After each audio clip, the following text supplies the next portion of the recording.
Hello everyone. हमने अपनी पिछले कई वीडियोस में आपके पोर्टफोलियो में किस तरीके से आपको इन्वेस्टमेंट करनी चाहिए, डाइवर्सिफिकेशन कैसे करना चाहिए, ये बहुत बारी बात की है। अब बात करते हैं सेक्टर्स के बारे में कि आप खुद से कैसे एनालाइज करें अपने आसपास के सेक्टर्स में और उनमें उन्हें अपने ऐड करें अपने इन्वेस्टमेंट के अंदर। तो आइए जानते हैं इस वीडियो में कि कैसे सेक्टर्स को पहचानें और एनालाइज करें कि हम किस सेक्टर्स में इन्वेस्ट कर सकते हैं। Hello sir, welcome to the video. Hello Neha. Sir, तो आज का हमारा जो टॉपिक है वो है सेक्टर्स के ऊपर। लोगों को ये तो पता है कि पोर्टफोलियो डाइवर्सिफाई करना चाहिए, लेकिन क्या वो खुद से ऐसे कौन से सेक्टर्स को देखें या पहचानें जो उनके आसपास ही हैं और वो उन्हें अपनी इन्वेस्टमेंट्स में ऐड कर सकते हैं? बहुत अच्छा क्वेश्चन है नेहा। एक्चुअली होता क्या है कि बहुत सारे सेक्टर्स सामने आते हैं और कई लोग ऐसे इन्वेस्टर्स मैंने देखे हैं जो कि इन्वेस्टमेंट करते समय सेक्टर्स की तरफ ध्यान ही नहीं रखते। वो केवल और केवल इस पे फोकस रखते हैं कि किसी ने क्या रिकमेंड किया है, उसके बेसिस पे उनका इन्वेस्टमेंट चलता है। उन्हें ये भी नहीं पता होता है कि सेक्टोरियल इन्वेस्टमेंट होता क्या है और एक सेक्टर में अपना कितना एलोकेशन करना चाहिए। तो ये बहुत सारे चीज़ें हैं जो कि आप कवर कर सकते हैं इस वीडियो में। सबसे पहले मैं आपको बताऊंगा कि सेक्टर्स कैसे चूज़ करें। आप ओवरऑल मार्केट में जाते हैं, मार्केट में देखते हैं कि कौन कौन सी चीज़ें ज़्यादा सेल हो रही हैं, ठीक है। तो अगर मैं अभी रिसेंट टाइम की बात करूं तो इलेक्ट्रॉनिक्स एक ऐसा सेक्टर है जो कि अभी बहुत ज़्यादा लोग परचेज़ करने लगे हैं। जैसे कि पिछले 5 साल पहले एसी इतने लोग परचेज़ नहीं करते थे, लेकिन जैसे जैसे एनवायरनमेंट चेंज हुआ वैसे वैसे एसी की डिमांड बढ़ने लगी और एक साधारण घर में भी आपको कम से कम एक एसी तो मिल ही जाएगा। और जनरली सबके घरों में 2-3 एसीज होते हैं, ठीक है। तो इलेक्ट्रॉनिक्स में काफ़ी बूम आया और जिस तरीके का मार्केट इंडिया का है, इंडियन मार्केट एक कंजम्पशन हब है और इंडियन मार्केट में मुझे ऐसा लगता है कि आगे आने वाले टाइम में हर घर में एसी होगा।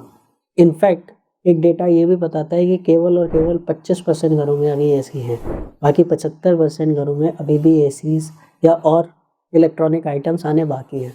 तो ये बहुत बड़ा पॉइंट है कि आप उस तरीके के सेक्टर में शेयर्स देख सकते हैं जहाँ पे आप इन्वेस्टमेंट कर सकें, ठीक है। इसी तरीके से आप देखते हैं कि न्यूज़ में क्या चल रहा है, इसकी बातें चल रही हैं।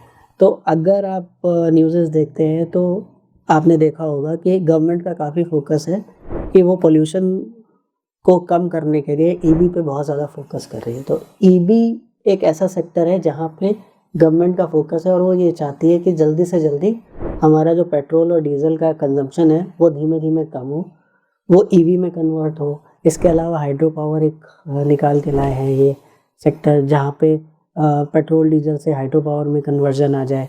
एक बायोफ्यूल और निकाल के लाए हैं जो कि आपने सुना होगा कि शुगर केन से बनता है, ठीक है। तो बायोफ्यूल भी एक सोल्यूशन है, या ऐसा कह सकते हो आप कि एक सप्लीमेंट है पेट्रोल और डीजल को ख़त्म करने के लिए। तो गवर्नमेंट का फोकस ये क्यों हो रहा है, चेंजेस ये क्यों करना चाह रहे हैं? बिकॉज कि एनवायरनमेंट की आज की डेट में रिक्वायरमेंट है। तो अगर ये कम होगा तो सिंपल सी बात है कि गाड़ियाँ वैसी बिकेंगी, नई गाड़ियाँ बिकेंगी, तो आप उस तरफ फोकस कर सकते हो, ठीक है। आप देख रहे हो कि जैसे कि चाइना के ऊपर जो बहुत बड़ा कॉन्फिडेंस था वर्ल्ड का, वो लैग कर रहा है। और जैसे यूएस ने अवॉइड किया है, बाइकआउट किया है चाइना को, और भी कंट्रीज धीमे धीमे बाइकआउट कर रहे हैं। तो क्या हुआ कि वहाँ पे सबसे बड़ा केमिकल का हब था चाइना, और वो कोविड के टाइम पे इंडिया में शिफ्ट हो गया।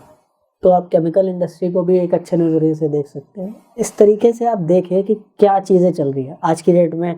नितिन गडकरी जी इंफ्रास्ट्रक्चर में लगे हुए हैं और पूरे इंडिया को अच्छे से डेवलप करने में लगे हुए हैं। तो इंफ्रा में क्या क्या काम आ सकता है भाई? जो कैपिटल गुड्स की कंपनी है वो अच्छा कर सकती है, सीमेंट सेक्टर की कंपनी अच्छा कर सकती है, और जो भी चीज़ें काम आती हैं वो अच्छा कर सकती हैं।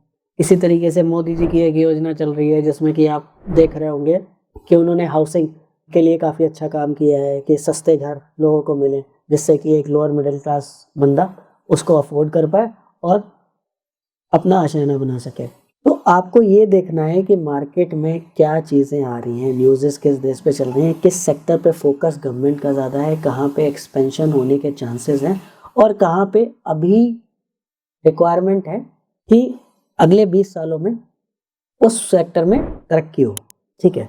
तो इस तरीके से आपको अपने पोर्टफोलियो को प्लेस इन करना है और डाइवर्सिफिकेशन का ज़रिए ये रखना है कि आपको जितने भी सेक्टर जैसे मैं बता रहा हूँ, मैं अज्यूम कर रहा हूँ, उस तरीके से आप भी एनालाइज करिए और उस हिसाब से आप अपना पोर्टफोलियो बनाइए। ओके।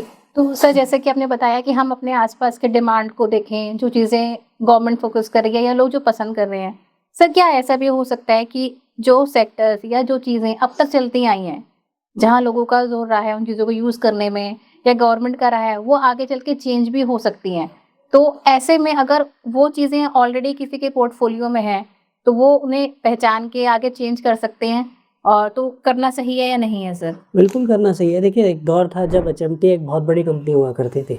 आज के डेट में एचएमटी को कोई नहीं जानता। जी। नोकिया एक बहुत बड़ी कंपनी होती थी, मोबाइल बनाती थी, उसकी मोनोपोली थी। लेकिन जब नोकिया ने कोई चेंज नहीं किया, जो रिवॉल्यूशन आया मोबाइल इंडस्ट्री में, नोकिया ने चेंज नहीं किया अपने आप को, तो क्या हुआ? मार्केट से बाहर हो गई।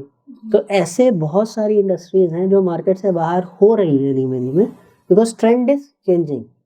अब रिटेल सेक्टर जो है, रिटेल सेक्टर में मोर ओवर वो ऑनलाइन की तरफ फ़ोकस कर रहे हैं, है ना? तो वहाँ पे भी चेंजेज़ आ रहे हैं। आप देख रहे हो कि बहुत सारे आउटलेट्स बंद हो रहे हैं, परचूनी की दुकानें बंद हो रही हैं। क्यों? क्योंकि उनका फ़ोकस आ गया है कि ब्लिंकिट या ज़ेप्टो या कहीं कोई भी ऐसी ऑनलाइन वेबसाइट है जहाँ से हमें ईज़िली अवेलेबल हो जाता है, हमारे घर पे प्रोडक्ट आ जाता है और हमें 20-30% का डिस्काउंट भी मिल जाता है।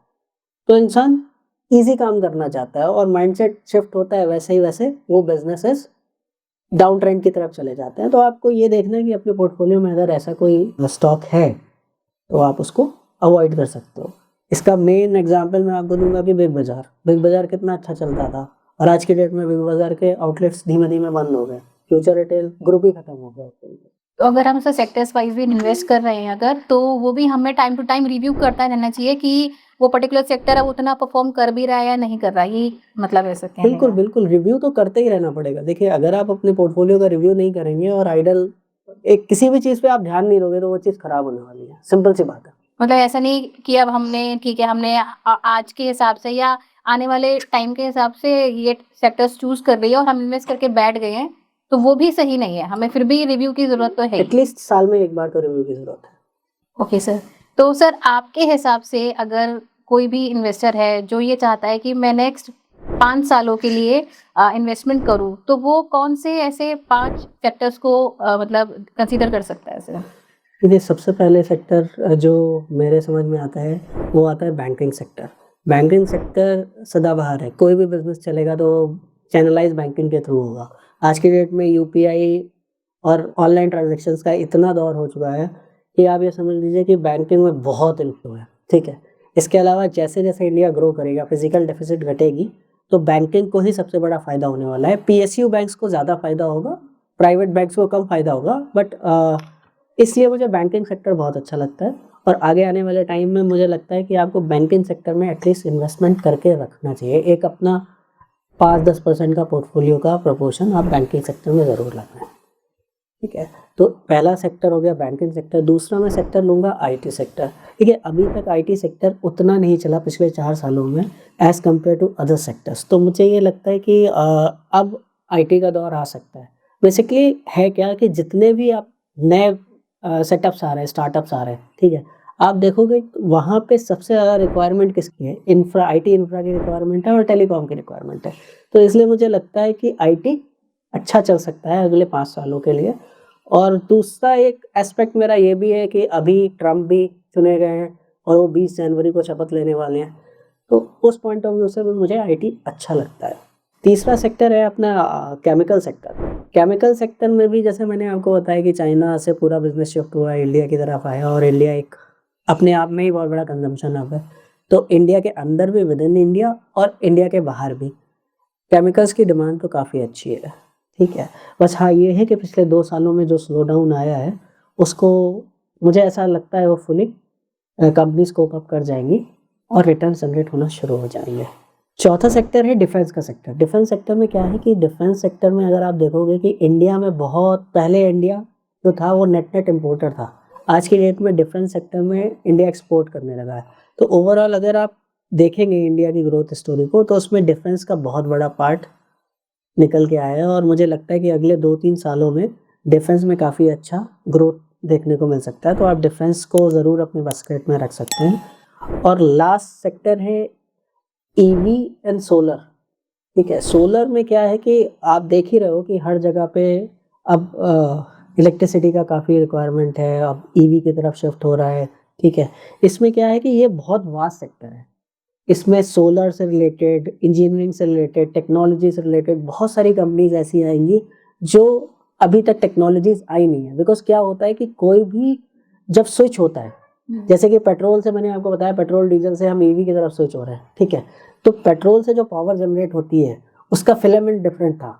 लेकिन आज की डेट में जब ईवी से पावर स्विच होगी, तो उसका फिलामेंट, उसकी इंजीनियरिंग, उसकी मोटर डिफरेंट तरीके से बनेगी। इसी तरीके से जब हाइड्रो पावर आएगा, तो हाइड्रो पावर की भी फिलामेंट डिफरेंट टाइप से बनेगी पावर जनरेट करने के लिए, टू रन अ व्हीकल, ठीक है? तो ये इंजीनियरिंग कंपनीज़ ईवी में बहुत अच्छा कर सकते हैं अगले 5 सालों में, मेरा ऐसा मानना है। तो आप ईवी को और ईवी से रिलेटेड इंजीनियरिंग कंपनीज़ को अपने बास्केट में रख सकते हैं। थैंक यू सर, आपने जो भी सेक्टर सजेस्ट किए, तो आई होप आपको इस वीडियो से हेल्प मिलेगी कि किस तरीके से आप अपने पोर्टफोलियो में आपके आसपास की डिमांड को, लोगों के नज़रिए को और आने वाले फ्यूचर को आप अपने इन्वेस्टमेंट में ऐड कर सकते हैं। लेकिन एक चीज़ का ध्यान रखना है कि आपने एक टाइम उसको इन्वेस्ट कर लिया तो उसे रिव्यू करना भी उतना ही ज़रूरी है। तो सर ने जैसे कि इस वीडियो में 5 टॉप सेक्टर्स के बारे में बात की, जो कि आप अपने इन्वेस्टमेंट में कंसीडर कर सकते हैं। इसके अलावा भी सर ने और सेक्टर्स के बारे में बात की, तो आप हमें बताएं वो कौन से सेक्टर्स थे, आप हमें कमेंट कर सकते हैं। आपको हमारा वीडियो अच्छा लगा हो तो प्लीज़ आप हमें लाइक, शेयर, सब्सक्राइब करें। हम एवरी वेडनेसडे एंड सैटरडे ऐसे वीडियोस अपने सोशल मीडिया प्लेटफॉर्म्स पे अपलोड करते हैं। अगर आप चाहते हैं हम किसी टॉपिक पे वीडियो बनाएं तो आप हमें कमेंट करके टॉपिक बता सकते हैं, हम कोशिश करेंगे उस पर हम वीडियो बनाएं। इसी के साथ आज के लिए इतना ही, मिलते हैं नेक्स्ट वीडियो में। तब तक के लिए invest wise and watch it wise. Thank you for watching.